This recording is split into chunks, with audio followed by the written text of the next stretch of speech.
Hey, good morning, all. Welcome to the Daily Vote Common Good podcast. It is Thursday, April 1st. No fooling. It's my April Fool's joke. When I was a kid, man, I loved April Fools. It just seemed like the day that, the hucksters and pranksters and those of us that like to have a little wink in our lives had a day that was set aside for us. So if you're into April Fool's Day, enjoy your day. And if you're not, just watch out for the things you read, the phone calls you get. You might have some friends in your life that are pulling one over on you on this beautiful Thursday. I'm in Minneapolis, Minnesota, and sitting down today for this interview, and because I wanted to sit into the conversation we're going to be having today. Let us know in the live stream, if you are watching, where you are coming from and what it is that you're doing and how you're doing it. We love to see those little updates from people across the spectrum of and the countries that people join us on our daily podcast.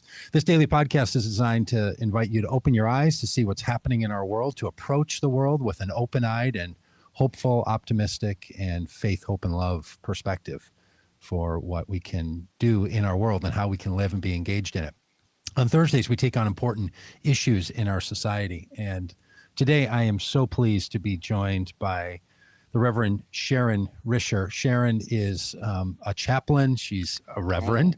And among other things that are important in her life, she is a family victim of gun violence, one of the most heinous and well-known acts of mass shooters in the United States, which there are so many, happens on such a regular basis. But the one that happened in South Carolina at Mother Emanuel Church is one that ripped the conscience of so many of us. It was the murder of a group of people who were at a Bible study. And you might remember that story. Well, those were family members of Reverend Sharon. So Reverend Sharon, so honored to talk to you and feel for you in your pain. You lost your mother, your aunties, cousins on that day. For a lot of us, this was a national crisis. For you, it was a family crisis and a personal crisis. And out of that, you have stepped into a new way of life, really, I would imagine, a new ministry. Yeah. You've written this book, and we're going to talk a bit about that book today. It's called For Such a Time as This: Hope and Forgiveness After the Charleston Massacre. And boy, I will tell you, Sharon, I know there's people who are asking themselves now, just hearing this, how can you lean into hope and forgiveness after that 2015 tragedy that happened?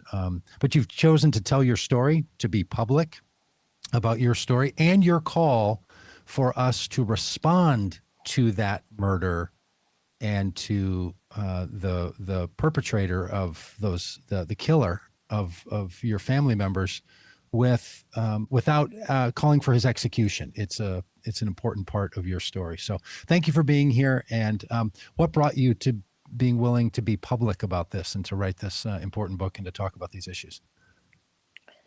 Well, first of all, Doug, thank you for having me this morning. Me being allowed to be on this platform.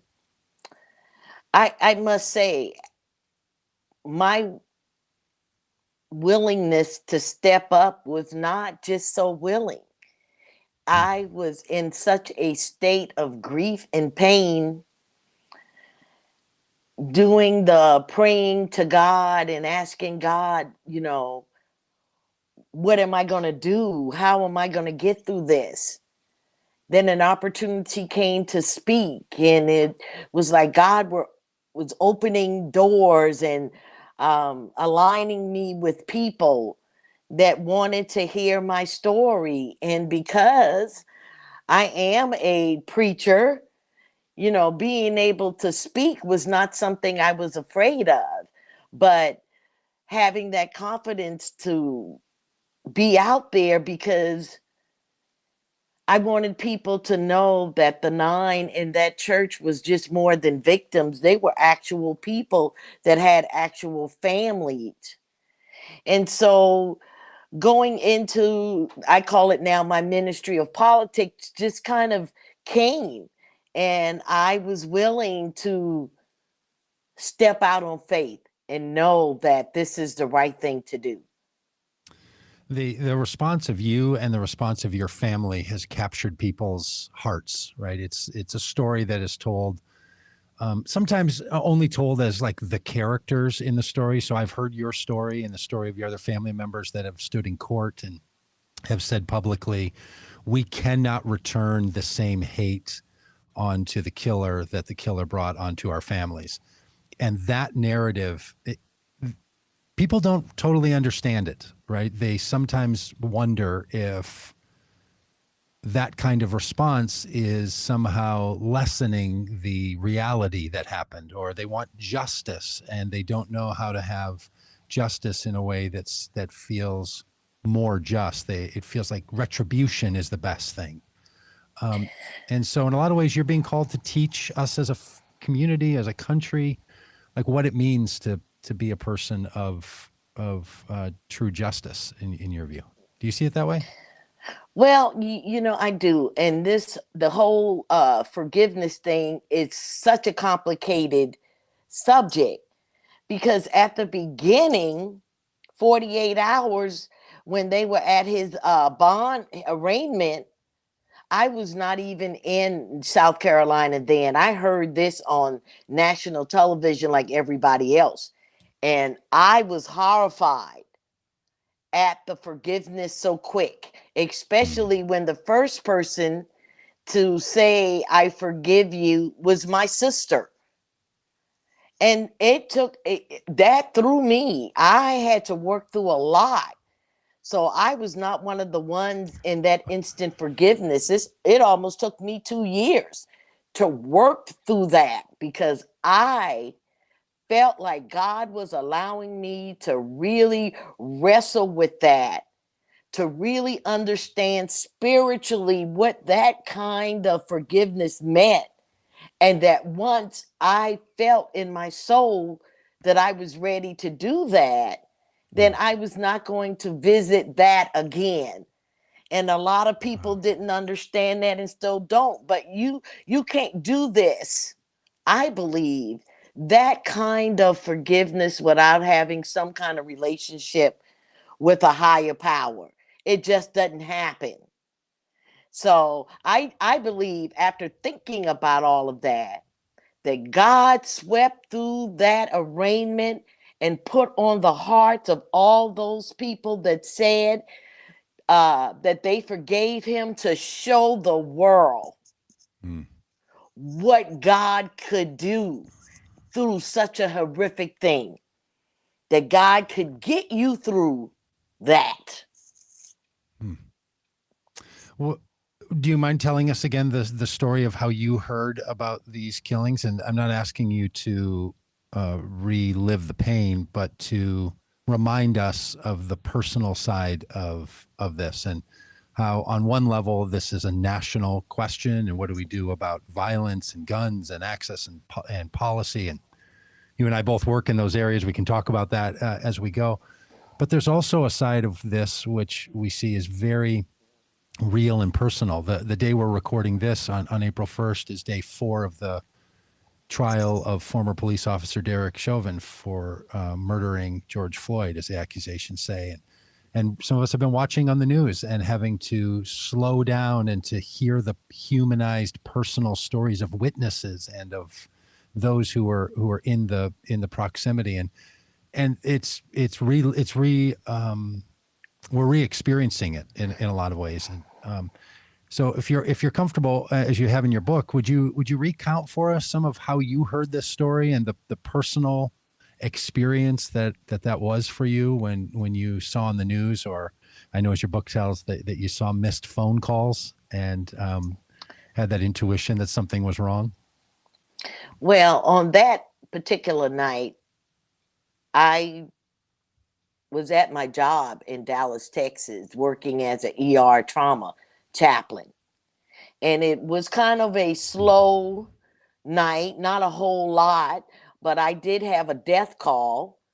And so I responded to that death call. The family was kind of stoic. The patient, the decedent, was an older gentleman. So I think the family had resolved themselves that, Papa was going to die. And so they were very stoic. And Usually I have my paperwork I carry with me for such a time as that. And for some reason that night I didn't have it. And so I had to excuse myself from the family, go to my office and gather this paperwork. But the Spirit of God, see, I know this now, but when it was happening, I went to my desk just to check my phone because I had it plugged up. And that's when I saw the missed calls, and this was from my daughter. And then I realized something's going on, back to back calls like that. And so I had to find a spot in the office to get a signal. I called her. She said, "Ma, my nephew called and said that something had happened at the church, and he didn't know what was going on." And I said, "What church?" And she said, "Granny's church." So then this anxiety starts. And so my brain's is like, okay, I've got to deal with this family. Let's go back, deal with this. Wow. And then come back and start making phone calls. The first call I called was my mother's phone. I didn't get an answer, and she didn't know how to get the voicemail out of the phone. So it was no need to leave her a message. Sure. From then on, it was downhill emotionally. I ended up leaving work early because I couldn't concentrate. I couldn't get a hold of anybody. Now I'm looking at the TV and there is, something going on. Nobody knows. And so about 3:30 Texas time, I get a phone call after falling asleep on the couch from my niece saying that the federal chaplain wanted to talk to me, and then I knew. Wow. Yeah. And then So your it's life, screaming, yeah. and hollering in an apartment complex that time of morning, which nobody kind of checked. If I had heard that kind of scream from somebody, I would have known something was wrong. But my dog was barking because he couldn't figure out what was going on. So yeah, from that day on, my life changed. And you're a professional trained chaplain yourself, meaning you're somebody from the religious profession that is trained to interface with people when they're experiencing this kind of trauma. There's people that do that at the federal level, at the state level, and there's lots of people from many religious traditions that serve that role. And so you, as a chaplain, somebody who would sometimes have to make a call like that, or have a conversation similar to that. All of that professional training moves aside in that moment, I would imagine. It does, because then you're not thinking as a professional. You're just thinking as a daughter, hearing such things. But my chaplain had kicked in one time when I realized, after not hearing anything, I realized then that they were gone, because I remembered how those family members would wait in that family room. And I would go back and forth knowing that the person was dead, but still having to check on these families and not being able to tell them. And that's when I realized, Sharon, she's gone because they've taken too long to tell you. Mm. Mm-hmm. Yeah. Did you see yourself as a political person at the time? Did you see yourself as someone who was trying to engage in the policy issues of our day? Was that part of your life? You know what? I was an armchair political person. I'm Okay. like a lot of millions of people. We have our perspectives, and I kept up on current events because, in college, I wanted to be a lawyer and go into politics. That was the route that I had picked for myself. So I've always been a political person, but not on a public level or to get out there. But after what happened in Charleston, I realized that could not be anymore. That for me to have been given this horrific thing to talk about, but what happened had so many political entities that came out of it, I had no choice. Yeah. And in some ways, I mean, what happened in Charleston, South Carolina, and for a lot of people, they hear these stories, right? And they know about Charlottesville, Virginia, where there was the Unite the Right rally with white nationalists and Nazis, and, Yeah, with Heather and the murder Heyer. of someone. But then a year and a half before that, it was Charleston, South Carolina, where this murder happened. And both of those places, but especially Charleston, there's a deeper history to what's going on. There's a history in Charleston, South Carolina, and there's a history at the Mother Emanuel AME Church that sets this in another context. And I guess that's kind of always the truth, isn't it? That there's human trauma and human story, but it's also set in this larger current national and historic context. Can you say a bit about that and the impact of Charleston, South Carolina, and Mother Emanuel Church, AME Church, and how it sits in the history of this country? Well, so we know that Charleston was definitely one of the major busy ports for the slave trade. We know that. So Charleston was built for white supremacy and enslavement of people. Growing up in Charleston, you knew your place. And for me, as a person of mixed race, that was a whole nother ball game. So, but you knew your place. You knew that the white population in Charleston had power over everything. With Emanuel came out of the facts that free slaves wanted a place to worship. And Richard Allen, who had been a former slave, was invited to church and had to sit in the balcony and decided then that he would start a church. So Emanuel comes out of that tradition of free people, and Emanuel's history connects with Denmark VC and the riots in South Carolina back then, and the civil rights movement. So Emanuel has been a part of the Southern history for almost 200 years. And Dylan Roof knew that because he planned his massacre. This was not I'm feeling bad this day, this is what I'm going to do. No, this was premeditated, and he knew to bring a blow to Black people and start a race war. What best place is to start it in the church that is so much a part of the fabric of African Americans in their lives. And you grew up in Charleston, South Carolina? I did. I grew up in Charleston. I went to the elementary school right across from the church. My mother worked for the city of Charleston, and across from the school, which is now the Gilliard Center, used to be the only kind of entertainment stage venue, and she retired from the city working there. So that whole neighborhood of where Emanuel is situated back in the day when the peninsula, the city of Charleston, was more than 50% Black. And the church is referred to as Mother Emanuel because it's sort of the home, right? It's sort of from that church, American Methodist Episcopal Church, African American Methodist Episcopal churches all around the country, often referred to just colloquially by people as like those great Black churches that they know of, the AME churches, came from many of the people out of that congregation. So it sits in this rich. Well, when you mentioned that there was that the founder of that church had to, when he went to a white church, had to sit in the balcony, because we have a lot of faith leaders that listen to this podcast and follow the live stream. They don't all know that the advent of the balcony in churches in the South was not because they needed more room.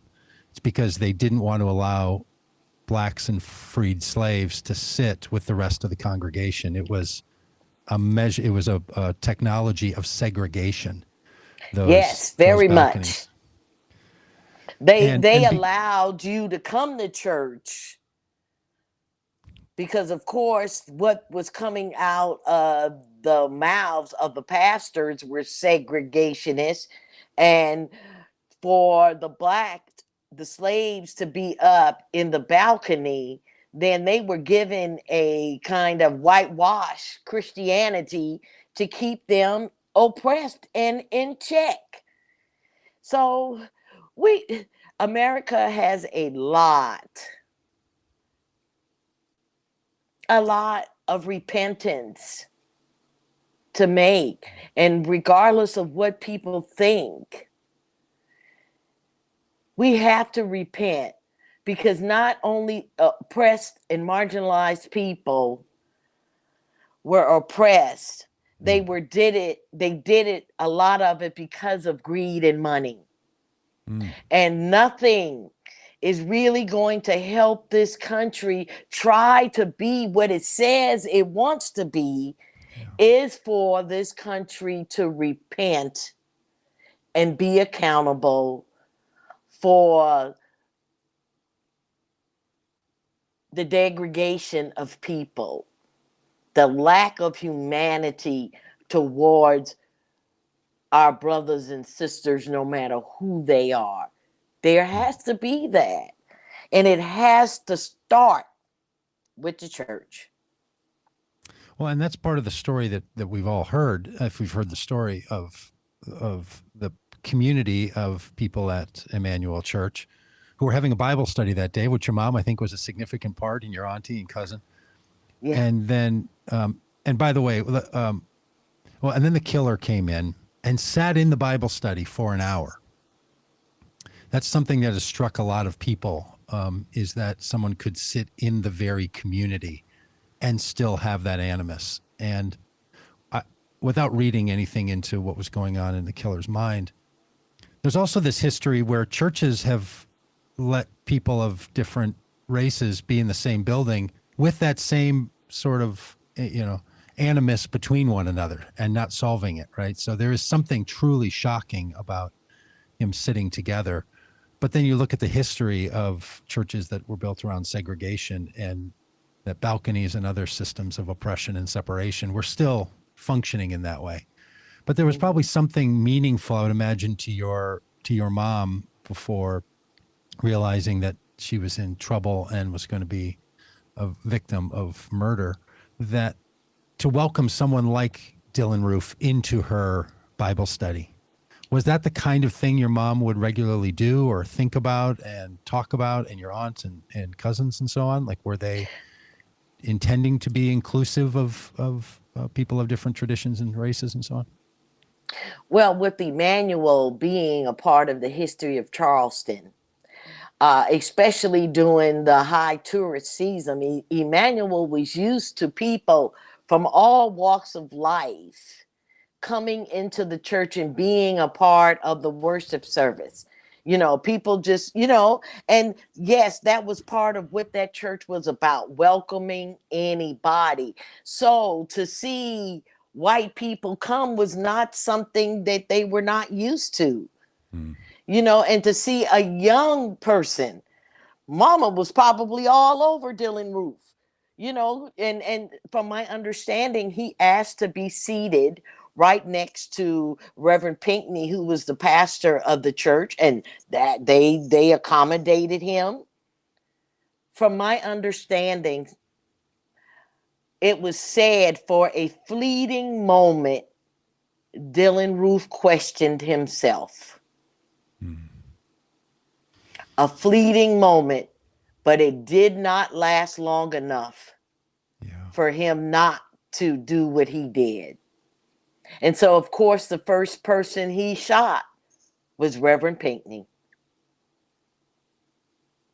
I mean, it's so hard to even hear it. I imagine for you to have to tell these stories here and again in your book and other places, is it still difficult for you to have to remember these things and to bring them back to your consciousness and talk them through?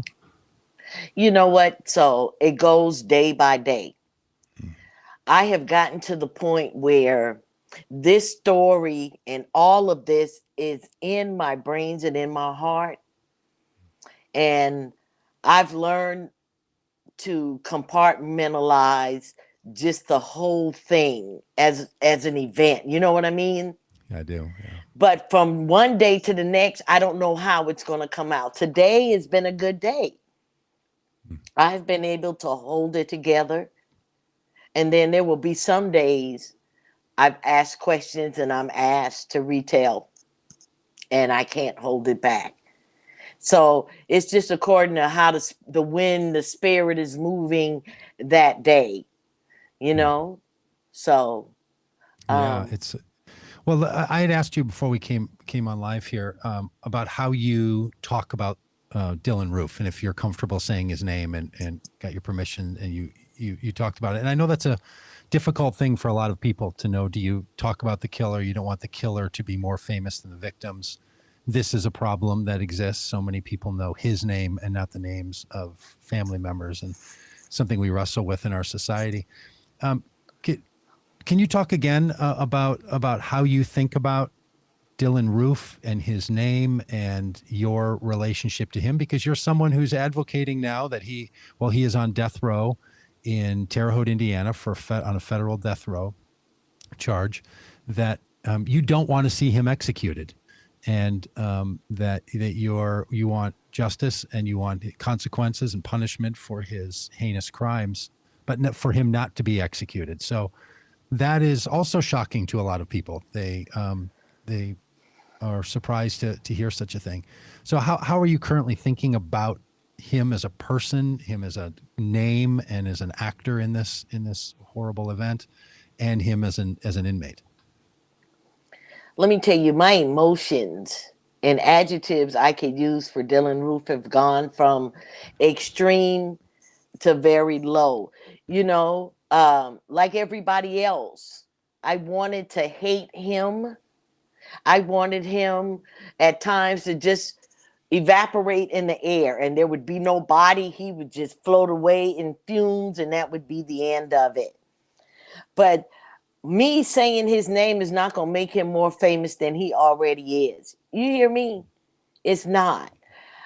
I have gotten to a point in my life with Dylan Roof that he is a non entity to me. That's how I'm able to continue and not be in somebody's mental hospital. That he has no power over my life when he did for almost 2 years. Me wanting him not to be executed does not have anything to do with the fact that what he did was not punishable. That came from a lot of soul searching, a lot of research about the death penalty, and understanding that Black and brown people are disproportionately executed through the death penalty more than anybody. And that's what really started me to really understand about the death penalty. So now Dylan Roof got caught up in God answering me to help me understand about this issue and what it is, God, that you would have me to do. And because of the systematic racism with the death penalty, you can't, here we go, you can't pick and choose. I can't pick and choose, well, no, let's kill Dylan Roof, but not kill anybody else. So I had so many come to Jesus's sessions with myself. And that's how I came to that conclusion with Dylan Roof. No, the state shouldn't be sanctioned to kill anybody. And Dylan Roof happened to be in the group. So I'm going to give you, Dylan Roof, the same grace I will give everybody else.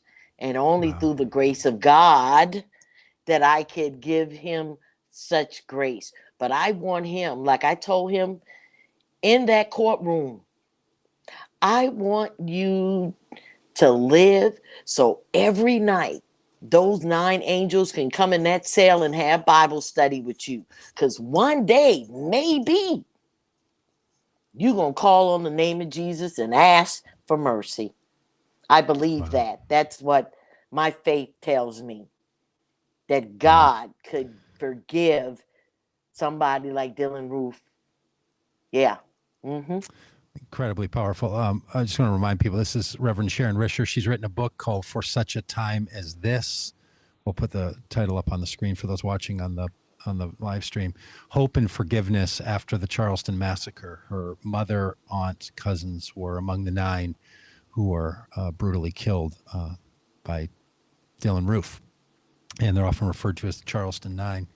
And there's been a long going story from the very beginning of this for the community of the people in the United States and around the world to respond differently, both to respond differently in retribution and in pain, but also to respond differently ongoing. And this, many people believe this is one of the events that sits in our consciousness that will cause some changes.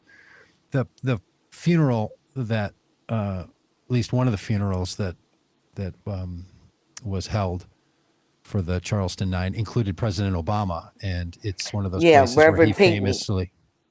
Mm-hmm. It was Reverend Pinckney's funeral. Yes, yes. And famously, President Obama came and framed his comments around Amazing Grace, the phrase, the song which he sang a refrain of at the funeral, but more so the notion, right, that there are people who've been carried by grace through this massacre and murder.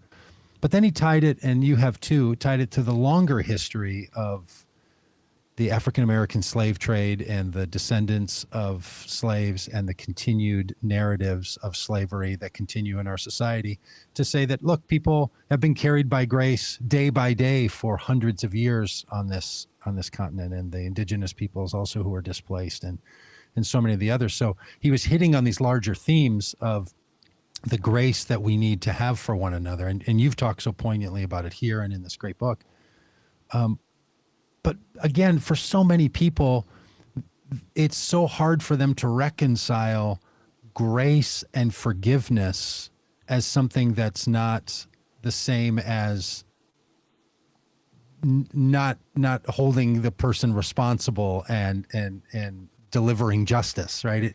It people who are integrated on these issues can find wholeness in all this, but for so many of us, it feels like a right hand or a left hand. It's one or the other, and it's hard to wrap their heads around justice and righteousness and forgiveness and grace, which is, I know, why you do this work and are willing to put yourself out there to help people sort of integrate those two hands together, and maybe it's holding those hands in prayer that one needs to do, right, to find that wholeness. And you said it goes day by day. Do you feel like that's a movement that's happening? Is there something happening in our society where we can find both justice and righteousness and grace and forgiveness? You know, I truly believe that there is more good than not in this world. That, you know, I have to believe that, because if I didn't, I would not be able to function when the society we live in tells us otherwise. Now, to be able to have these feelings of grace and forgiveness, that comes on an individual level. That has to be a person's own moral compass about how they're going to navigate their lives. You know, we all want justice. You know, we want something tangible. We want to see something, but our faith is not something that's really seen. You know what I mean? You know, you can't really see it, but you know it. You have to believe it.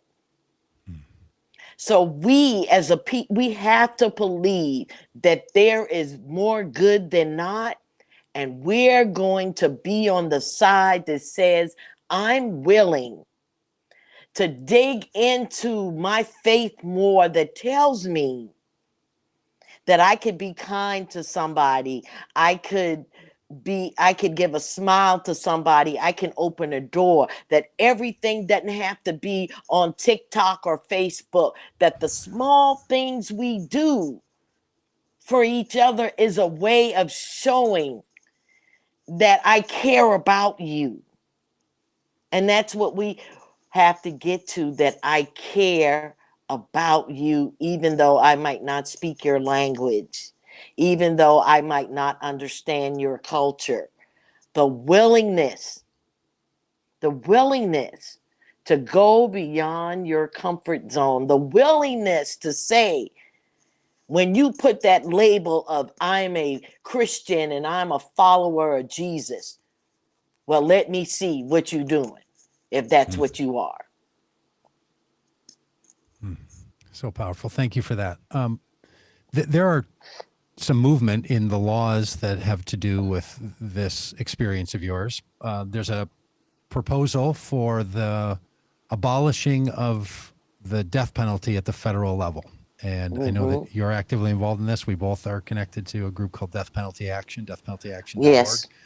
And it's one of the Citizen Up groups that are supporting this. And then there's legislation that's now supported at the congressional level on both sides of the Senate and the House to abolish the federal death penalty. The states will have to abolish it on their own right, and this would go a long way. Can you talk a little bit about why that's important to you, and help people see your perspective on the ridding this country of federal statute and federal laws that allow the government to execute its own citizens as an act of punishment and retribution? Because a lot of people wonder about how family victims think about this. And I know not all family victims are the same. There's people whose family members have been murdered and the killer is on death row and they want the death penalty to be in place. But there's also many like you. And were you always a death penalty abolitionist? Have you come to that? No. This is one of those things that I found myself working with after being faced with this. I mean, no, I had always felt just about like lots of people. If there was a heinous crime, especially involving children or older people or just heinous, then I believed in the death penalty. And then this happened with me and my family. And I really, really had to look at that and think about that and pray about that. It just didn't pop up. And like I had mentioned earlier, because of the one-sidedness of who was being killed, led me right back to systematic racism and who could continually allow that. I mean, we're always going to have people who don't believe what you believe. And that's just the way it is, and that's democracy.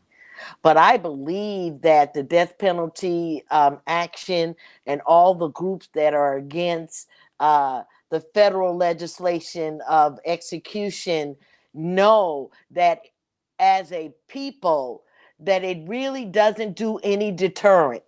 That no matter what, you killing someone else is not going to bring your family member back. That's done. And so it's a hard thing to have to hold on to that. It's really, it gets into your soul and continue to drag you down. And I believe that God wants us to be able to live the best life we can. And there are some things that we have to reconcile and say, I have to let this go because this is a detriment to me. You know, there are people who say often, and it's the right to say it, and I can see why they would question it to people who are anti-death penalty activists. And I've heard it as an anti-death penalty activist. People say, well, if it happened to you, you would change your mind. And I've wondered, right? I wonder if I'm just if I plan to be against the death penalty until it visits me. What has been surprising to me is the number of family victims, members of families who had victims of murder and the persons on death row who tell the story that you're telling, which is they were in favor of the death penalty until it visited them. And then it became personal. And then they started to reconcile with their own narratives of retribution and how we're going to move forward in our criminal justice system. So it's a complicated issue, right? Humanity has had a struggle with Yeah. the death penalty and with executing one another for all of our recorded history in all societies. This has been something that it's a perennial issue for us that comes up each year and each moment that we have to ask ourselves, who are we and how do we want to be now? And so it's not easy. And I think anyone who's an advocate for any of these difficult moral, ethical Right. issues, we have to recognize, boy, this is not easy. And certainly for someone who's in your situation, boy, you're having to move between, responses to a personal tragedy, responses to laws that are in place, and then some sort of can almost become an abstract ethical question of what's going to influence future criminal behavior. Like you're a criminologist, and it just, Reverend Sharon, it's just a lot to have to hold. Yeah, it is a lot. And sometimes I tell myself, why did I do all of this? And then I remember I didn't do it. I was trying to be obedient. So here I am. I'm self-employed. My finances are whatever the wind blows. But I know that there is a God. I know the work that God has called me to do. So I'm going to stand on the promises God has made me. And I will keep using my voice. I have heard from so many different people that have said, you have changed my mind after hearing you. That I've been able to begin the process of forgiving somebody.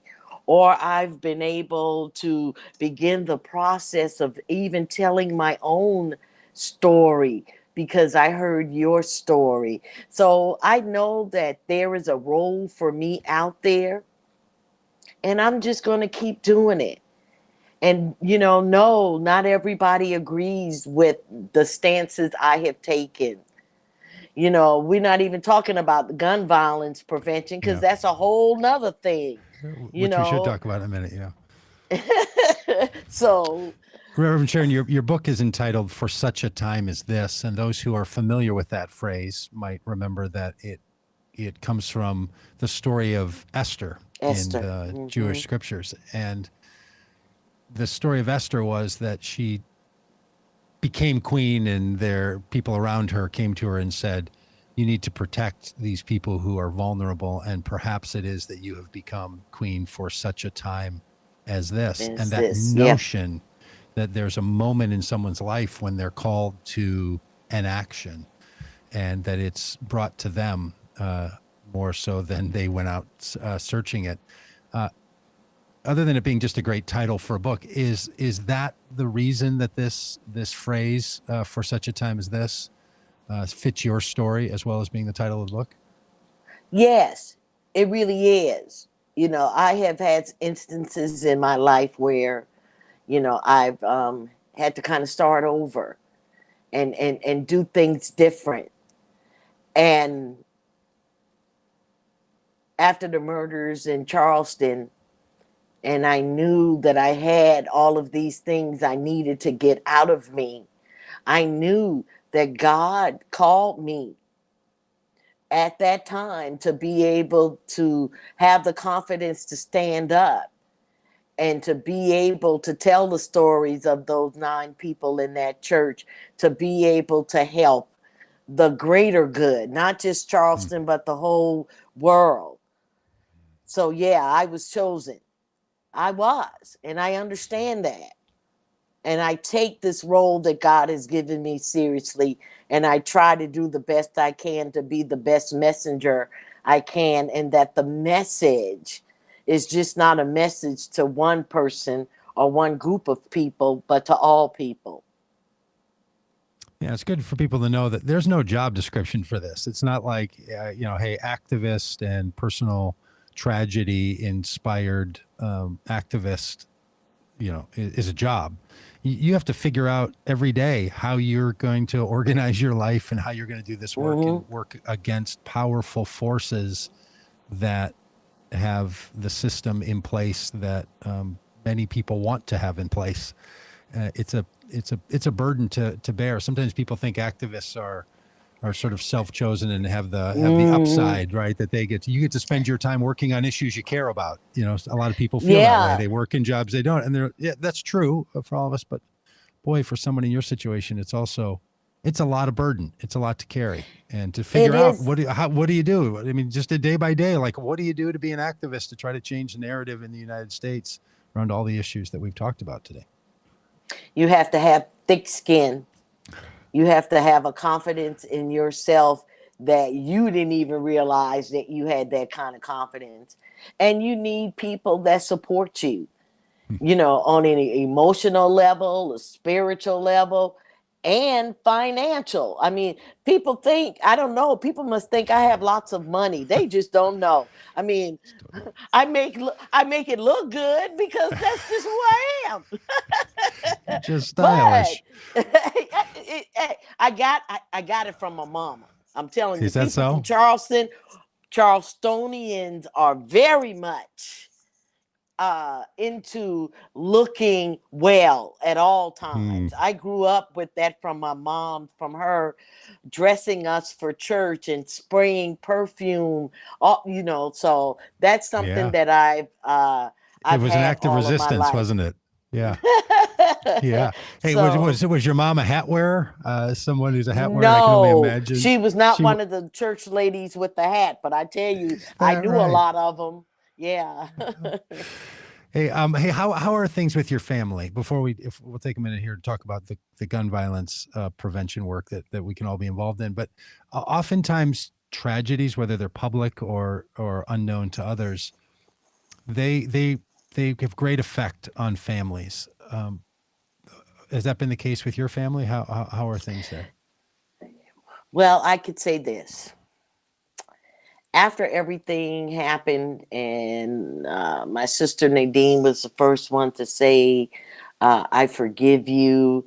The press tried to make it seem like we were against each other because at that time, I was not forgiving. She was, until the press was making it like, oh, the two sisters are duking it out because, one feel this way and one feel the other way. And things got to be very intense. There was definitely a raveling in the relationship with my family. I'm the oldest. I've had two siblings that have died since my mother was killed, partly because they had medical issues, but they never really learned how to deal with what happened. I mean, Yeah. they really had some complicated grief going on because my mom was a very big part of their surviving, their encouragement, their support system. And to have that taken away, uh, they just did not take care of themselves and their medical issues, along with that kind of complicated grief. They died. Hmm. So now the only persons that are left are myself and my baby sister Nadine. We really don't have a ongoing um happy-go-lucky relationship, but I pray and I hope maybe one day we will find a common place. Maybe one day we will get to tell each other our own narratives because you know what you know and she has her narrative. So I don't know, but yes, and our family was not the only family Yeah. that started to have friction and members not talking to one another, not uh, um going along with the same things, having differences of opinion. So that's some of the ripple effects of being involved in such a public tragedy. And then money starts to get involved, and always with money, things go haywire. So it's just a lot. It's a Yeah. lot, and you carry this with you for the rest of your life. You learn how to live with it, but it never goes away. And then, Right. especially for me, because I'm out there, then I have to take the good with the bad too. Yeah, and it's so hearing your story is so helpful because it's a reminder of how all these issues are interlaced, right? Your own personal life and work, relationships with your families, big issues in our society, how you're going to reposition your life. Like these are all part of the whole. They're all Yes. they're all what you're doing for all of us. Mm-hmm. Can we just say a word or two in your thoughts about gun legislation? That's another piece that the federal government is going to try to make a move on and do Oh, something around. There's great support in the public for background checks. I don't know if people know that in this case that would have had impact, but the kinds of weapons that can be acquired, they're often referred to as assault rifle weapons based on what they're able to, how they're designed and how much lethality they're able to disperse per minute. You're working on that issue as well. yes. Just let me say that most Americans want some type of gun law reform. Recently, HR 8, which is the universal background check, and HR 1446, which has been called the Charleston loophole, has been two big gun legislation that have passed the House, now trying to get onto the Senate. We have stalled before with these two pieces of legislation, but the Biden administration has said that they will make gun law reform a priority. You know, people get caught up in, well, it's 100 days. He said he was going to do it in 100 days, but I do believe that we are in a better state of getting these laws passed than we've ever been. I believe that people who buy their guns lawfully would not resist getting a universal background check. The Charleston loophole extends the time that a gun dealer has to have a completed background check before he's actually slated to sell a gun. Can you Dylan talk a little Roof bit would have about that? not, yeah, he Yeah, would have yeah. not passed the background check because he had a felony for substance control, which would have get not given him the opportunity to purchase a gun. He would not be allowed to purchase a gun because of the conviction he had. But because the law said if the background check is not completed in 3 days, then the gun seller has the right. Well, it didn't happen in 3 days because a hiccup was going on. The seller had no choice but to sell him the gun. Now, I have heard, because Dylan Roof was so smart in his preparation, that he gave false information, realizing that was going to cause a hiccup, knowing that he was going to be able to get the gun. But the hiccup happened because the federal government did not have enough time to get that federal background check done. And it was a mistake that happened. And then Dylan Roof was able to buy that gun. So that's part of the legislation that we're hoping to pass with the bill 1446 to extend that time from 3 days to 10 days. Okay, so that the default period of the Right. default stance is you can buy a gun unless you're shown to be someone who can't buy a gun. I would love to see Right. that reversed, where the default is no, you can't get a gun unless you prove that you can get a gun. That would be right. So that the Right. default is that they wouldn't sell you one until a background check came through. But extending from 3 to 10 days can account for some bureaucracy and other Exactly. shenanigans and holdups that go on. For people who don't know legislation, and they'll hear these things referred to in the news, like HR 8 and HR 1446, that means House resolution, which means the Right. order in which the House of Representatives starts a list of bills when they're called into session. So that started on January 3rd or 4th this year, I guess it was. Mm-hmm. And then they start putting bills into order. What's the first one was HR 1, and then the eighth one was this HR 8, which is background checks, and then the next bill, then 1,446, that House resolution, which then goes to the Senate to become a bill, is this one we're talking about. So it tells you that it's 1,446 other House resolutions down the line, right? That's one of the reasons people make a big deal about what the number is related to the House resolution, Right. just for a little political nerdery here. But we shouldn't let that, because it's way down the line on that there's been 1,445 other House resolutions first, doesn't mean it's not important. Sometimes that has to do with getting people to sign on, getting some language right.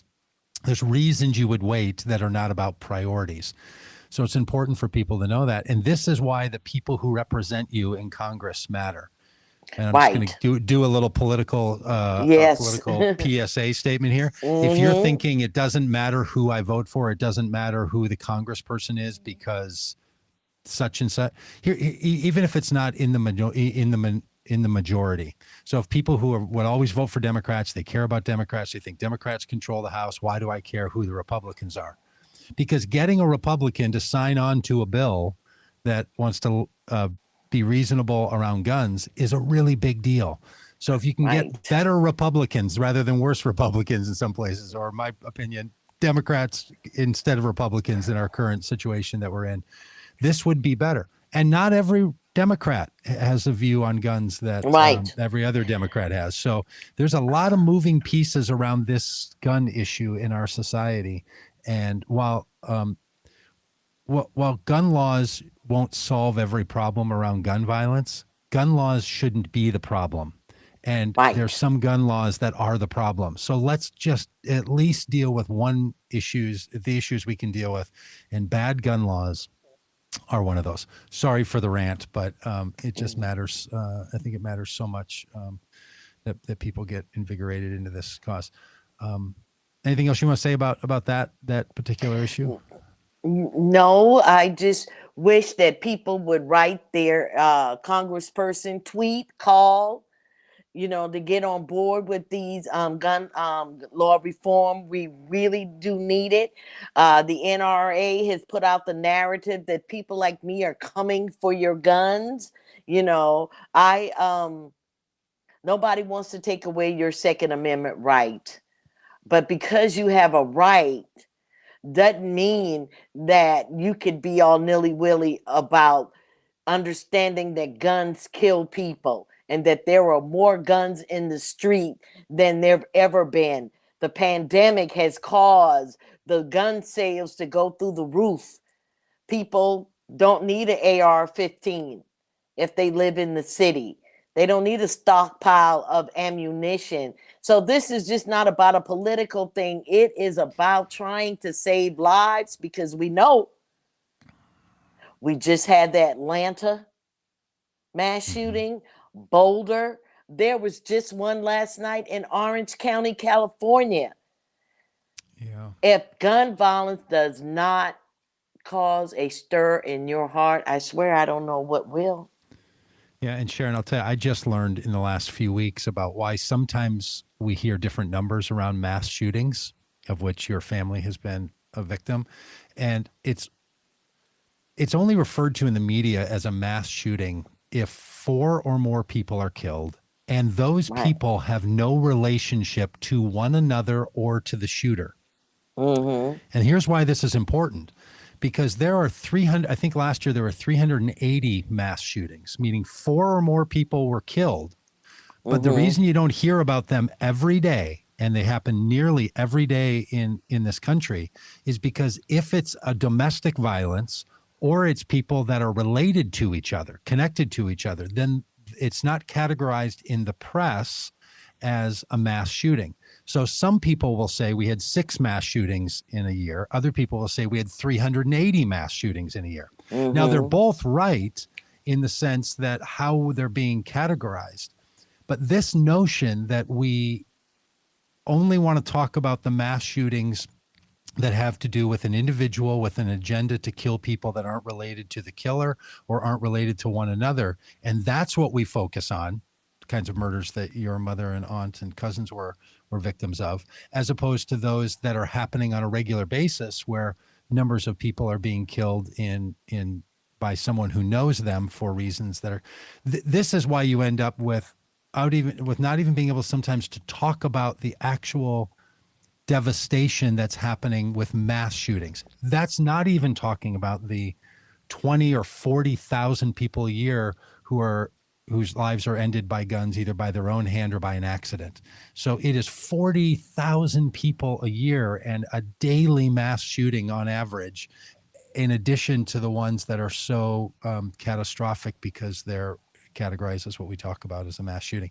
This is why some people call it an epidemic, that it's just so, there's so much. And because of all the confusion around all of this, what's a law and what's not a law, and how does a bill become a law, and all this, to have your voice as a person that says, here's my own transformation on this issue, here's how I've been affected, it is just one of the really great gifts. So thank you so much for your book, For Such a Time as This, Hope and Forgiveness After the Charleston Massacre. Thanks for being here with us and for figuring out every day how you can get your name out there. And your website is SharonRisheSpeaks.com. Yes. And people can find you and follow you there. So thank you so much for your great spirit and for your great work. Thank you for having me, Doug. Thank you so much. I'm just appreciative and humbled that you would have me on your show. Oh. God bless you in the work that you do, and happy Easter to you. Okay. Oh, yes. And to you. Okay. Thank you so much. Bye-bye. Bye now. Well, thank you all for being with us. I mean, this is incredibly powerful. I hope you found it that way. I certainly did. It's hard to hear, wasn't it? So those of you who listened, thank you. We appreciate it. Tomorrow, we're going to talk about science and what it means to be human via consciousness. So there are so many issues that we need to talk about for a common good approach to life. And on the Vote Common Good podcast, Fridays is Science Day. So we talk about science on Fridays. And on Mondays, we take our attention to what's happening in the news. And sometimes the news is the same as our Thursday conversations about issues, but often it's much more fresh. And so that's on Mondays. On Tuesdays, we talk about politics. And on Wednesdays, it's our faith day with some pastors. So we have all these days. If you're interested in joining us this next week, we're going to be putting out a Tuesday night webinar on a faithful response to Christian nationalism. It'll be running on Tuesday nights, 7 p.m. Central Time, on all of the same channels where you see this. And it is a 4-week series, a special 4-week series with people who are experts in the area of Christian nationalism, what a danger it is, pastoral responses and pastoral advice on what we can do as communities. So it will be a practical, solutions-based webinar with some really great people. So you can go to votecommongood.com, find out all the information about that, sign up. You can just stumble onto it on a social media platform if you like. But how about planning for that one and heading over there? You can get signed up and you can connect to it then through Zoom, or you can watch it on all of our platforms, which are Facebook and Twitch and Twitter and YouTube. And so if you're over on any of those channels, do the subscribe and like thing. And if you only listen on the podcast, be sure you say good things about us on the podcast app. And if you don't listen to this yet on a podcast, you can take it in your pocket with you when you go on your morning walk and put us in your podcast rotation. We'd love to have it. So producer Dan, thanks for your good work today. I listen to some other podcasts, Dan, and I hear people always rattle off. Like sometimes the last 3 minutes of the podcast is the person talking about all the people involved in producing their podcast. Those cats over at Gimlet Media and at This American Life and all the rest. And so we like to do that around here too. So thanks to our production staff, Daniel Dietrich. That's how we do it. That's how we roll. And then a bunch of blank spots. Big crew. So big crew carrying the weight of the world, baby. I do wonder what all those other people do, how they get all that work done. All right. You want to process that conversation at all? Should we stay on live here for any longer? I feel like it was so rich, so full, so heavy. It just was, I don't know. There's just a lot. Yeah, I'm just glad I was not on screen for most of it, because I was getting very choked up and just really impactful and moving, and just really appreciate her willing to share that. Yeah, incredible. Well, thanks all. Thanks for being a part of this. Head over to votecommongood.com, get on our email list, and don't miss that donate button when you're over there. All right. I'm going to stop now. All right. Bye. Bye, everybody.